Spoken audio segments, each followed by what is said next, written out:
नमस्कार साथियों, आप सबका पुनः स्वागत है श्रद्धा वेद पुराण में। तो आज हम लोग डिस्कस करेंगे श्रीमद् भगवद गीता अध्याय 9 श्लोक अर्थ 20। इससे पहले हम लोगों ने अध्याय 1 से 8 तक के सभी श्लोक अर्थ सरल हिंदी भाषा में दोनों ही चैनल श्रद्धा एस्ट्रो ज्योतिष, श्रद्धा वेद पुराण में अपलोड कर दिए हैं। आप में से कोई भी व्यक्ति भगवद गीता को सरल हिंदी भाषा में समझना चाहता है, आप हमारे चैनल में आए हैं जहां आपको 700 के 700 श्लोक अर्थ मिल जाएंगे। तो भगवान अध्याय 9 के इस 20वें श्लोक अर्थ में ये जरूर बताते हैं कि किस प्रकार से अलग अलग यज्ञों के द्वारा व्यक्ति अलग अलग पुण्य लोकों को प्राप्त कर सकता है, लेकिन उसके बाद भी मन में एक रिक्तता रह ही जाती है। यानी जब तक वो मुक्ति को पा नहीं लेगा, चाहे वो संसार के किसी भी प्रारूप में चला जाए, वो अपने आप को कहीं ना कहीं अनफिट मानेगा ही मानेगा। बड़े अच्छे अच्छे यज्ञ अनुष्ठान किसी भी प्रकार के माने ऋग और साम यजुर किसी भी प्रकार से प्राप्त हुए उस पुण्य लोक के जरिए वो वहां पर हजारों लाखों सालों तक वहां विचरण कर सकता है, लेकिन अंततो गत्वा जो परम शांति है, परम तत्व है, परम प्राप्ति है, मुक्ति का आकर्षण सदैव एक समान ही रहता है सबके लिए।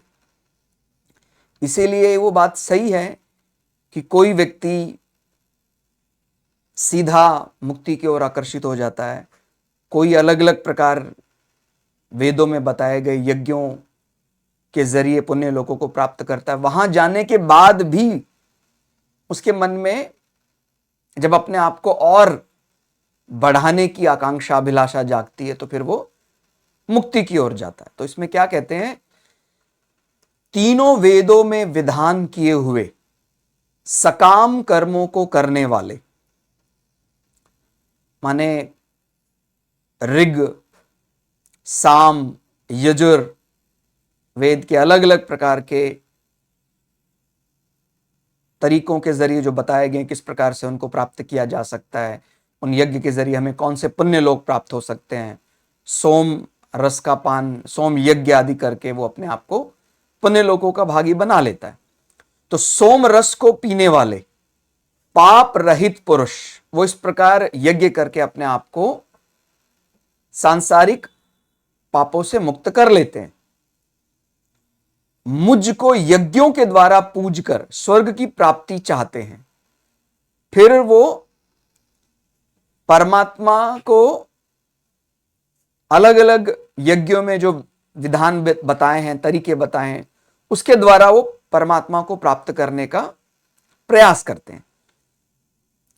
वे पुरुष अपने पुण्यों के फल रूप स्वर्ग लोक को प्राप्त होकर स्वर्ग में दिव्य देवताओं के भोगों को भोगते हैं।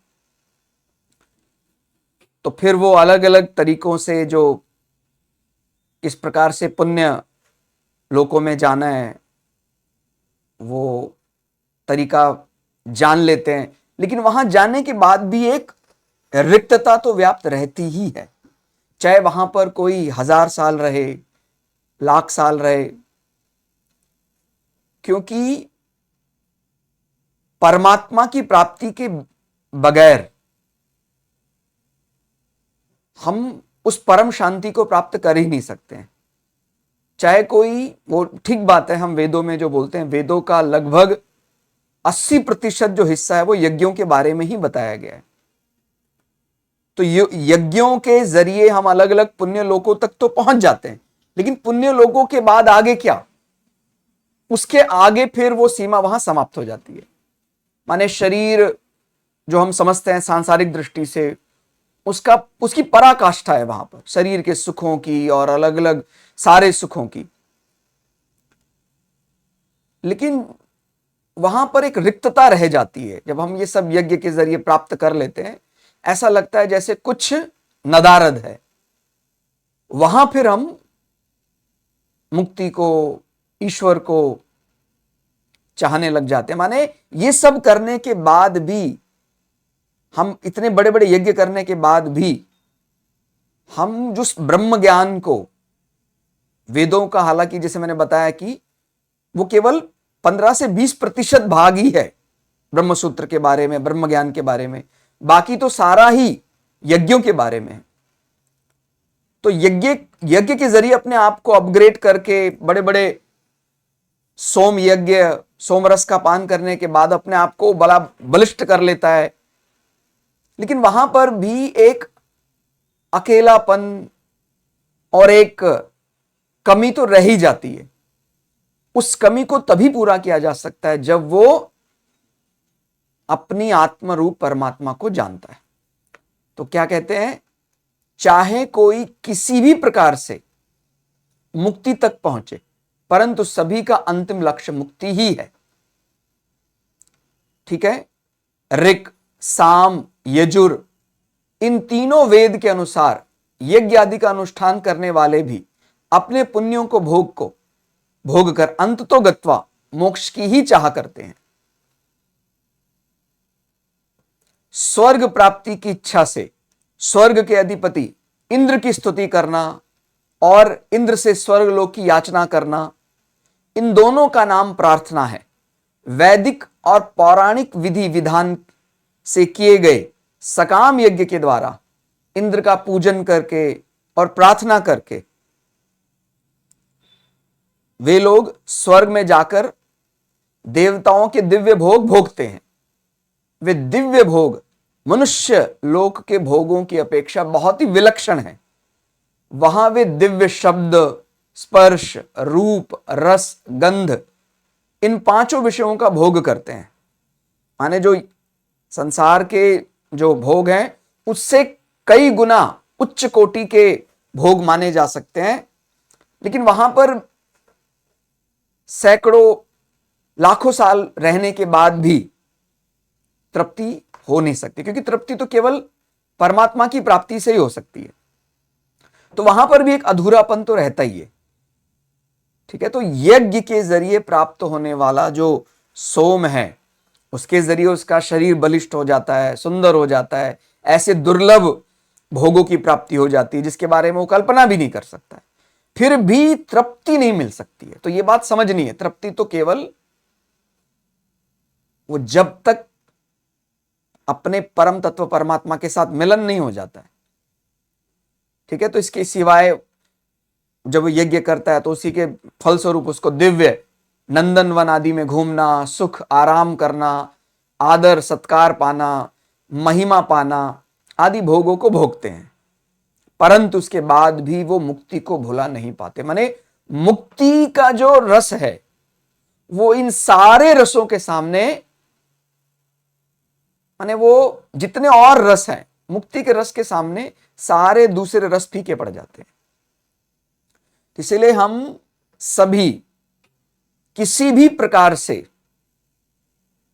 कितने बड़े बड़े पुण्य कर्म करें, हमारा सबसे बड़ा पुण्य तो यही है कि हम अपने वास्तविक स्वरूप परमात्मा से हमारा मिलन, वही हमारा सबसे बड़ा पुण्य है, वही सबसे बड़ा सुख है। माने ये सब अलग से इसको ओपन करके समझाया गया कि सोम रस का पान करने के बाद वो दिव्य आत्मा हो जाती है, उसको सारे दिव्य शरीर प्राप्त हो जाते हैं, दिव्य भोग प्राप्त हो जाते हैं। उसका माने उसकी कल्पना भी नहीं की जा सकती है। हमारे इस संसार में जो भोग है उससे लाखों गुना ज्यादा हमें स्वर्ग लोक में इस प्रकार के भोग प्राप्त होते हैं, फिर भी वो हमें संतुष्टि नहीं दे सकते हैं। अंत तो गत्वा संतुष्टि तो परम पद परमात्मा से मिलने के बाद ही हो सकती है। तो यहां पर एक बात समझाई गई कि हम बड़े बड़े यज्ञों के पुण्य प्रताप, पुण्य फल के रूप में जो हमें प्राप्त होता है वो भी मुक्ति की बराबरी नहीं कर सकता है। तो ये ध्यान रखना है कि यज्ञ फल के रूप में हमें दिव्य लोक प्राप्त होते हैं, हमारा शरीर जो है वो दिव्य बन जाता है, हमारा महिमा मंडन बड़े बड़े लोकों में होने लग जाता है, हमें वहां आराम सुख सब प्राप्त हो जाता है। उसके बावजूद भी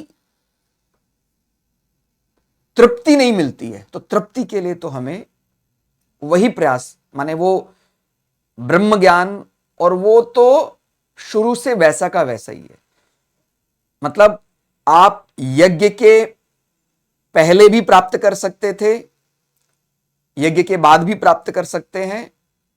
हम सदा उसी अवस्था में ही रहते हैं। वो तो मन की इस प्रकार की शरारत है कि हमें वो अलग अलग अवस्थाओं में उलझाए रखता है, नहीं तो हमारी जो डिफॉल्ट स्टेट है वो मुक्त ही है। जैसे हमने पुराने कई श्लोक अर्थों में समझा कि प्रयास किसके लिए करना है?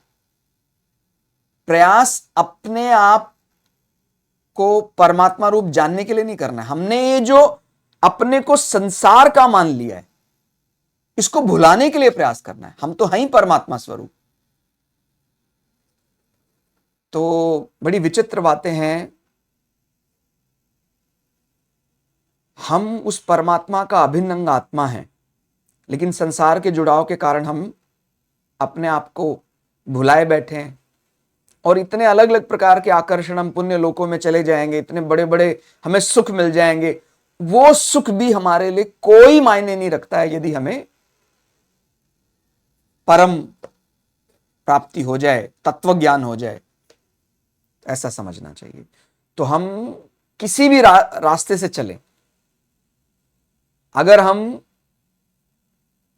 परम शांति चाहते हैं तो अंततोगत्वा हमें वो तत्व ज्ञान लेना ही है।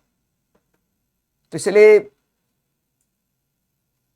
नजर हमेशा उस अंतिम सत्य पर बनाए रखिए। आप चाहे ऋग का पाठ करें, साम का पाठ करें, यजुर का पाठ करें, किसी भी तरीके से जाएं, आपको यह भूलना नहीं है कि हमें उस तत्व ज्ञान को ही प्राप्त करना है। बीच में और कहीं नहीं हमें तृप्ति नहीं मिल सकती, हमें चाहे कुछ भी मिल जाए। माने कितनी बड़ी बात है, इंद्र भी हमें मुक्ति नहीं दे सकते हैं। इंद्र हमें स्वर्ग का अधिकारी बना सकते हैं, स्वर्ग में रहने वाला बना सकते हैं, संसार के ब्रह्मांड के सारे भोग दे सकते हैं, लेकिन जो वास्तविक सुख है वो इंद्र भी नहीं दे सकते हैं। तो इस प्रकार से इन श्लोक अर्थ के जरिए हम इस अंतर को स्पष्ट रूप से समझ रहे हैं कि किसी भी यज्ञ फल के रूप में हम अलग अलग पुण्य लोकों में तो जा सकते हैं, लेकिन जो हमारा परमात्मा के साथ मिलन है, जिस पर हम सबका अधिकार है, उसके लिए हमें बहुत बड़ा बड़ा यज्ञ करने की जरूरत भी नहीं है। और वही वास्तव में सबसे बड़ा पुण्य है, वही वास्तव में सबसे बड़ी शांति है। तो हमें उसके लिए प्रयास करना चाहिए। तो आज के श्लोक अर्थ में फिलहाल इतना ही। श्लोक अर्थ आपको कैसा लगा कमेंट करके जरूर बताइएगा। मिलते हैं अगली वीडियो में, तब तक के लिए जय श्री भगु पराशरा, जय श्री शुक्राचार्य, नमस्कार।